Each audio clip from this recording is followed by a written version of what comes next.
Dito ko magaling magtantad na lechon. Good day mga kasaging, mga kasabong, mga ka-breeders, mga ka-farmers, and mga future farmers. For today's video ay may mga bisita tayo dito sa Game Farm. Sila sir po ay galing pa sa Laguna, yes po sa Luzon.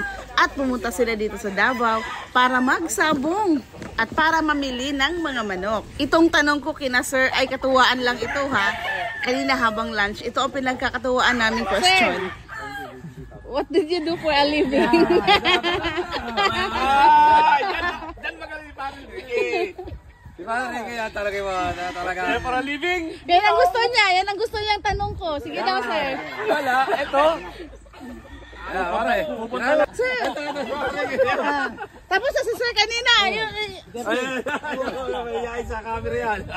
Sige sir, ikaw ulit. Ito, baka malamukha. Sir, what did you do for a living? Ganyan kasarap ang buhay namin. Kain, tulog, sabong, nakakaabot ng Davao. Saan ka pa? Dito sa Tetra Game Farm, na napakagaganda ng mga manok. Ngayon, maglalaban tayo. Maglalaban na. Good luck. Kaysa matulog at magpahinga, sabong pa. Pero bago ang kulitan na yan, ay kumain muna pala kami. Mga pogi. Tinitipak na. Saan daw tayo naging gwapo? Tingnan mo naman na kita. Tawagin natin yung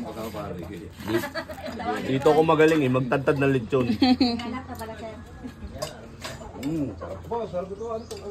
Tay, kauna mo tay.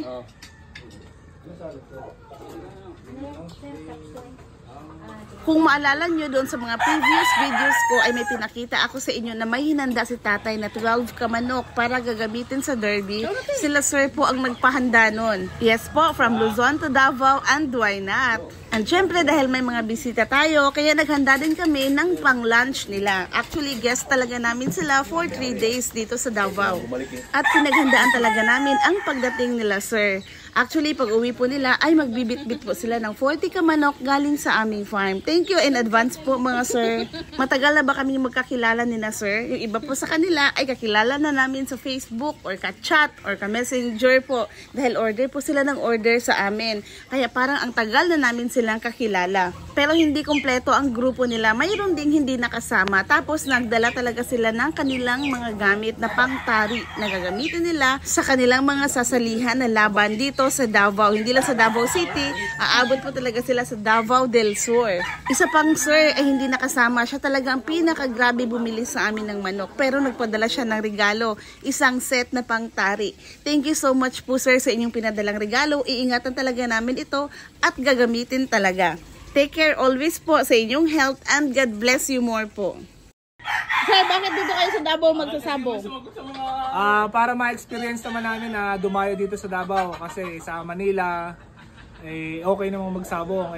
Ma-experience lang namin kasi dito sa Davao maganda ang sabong, mababait pa ang mga tao. Okay, thank you sir.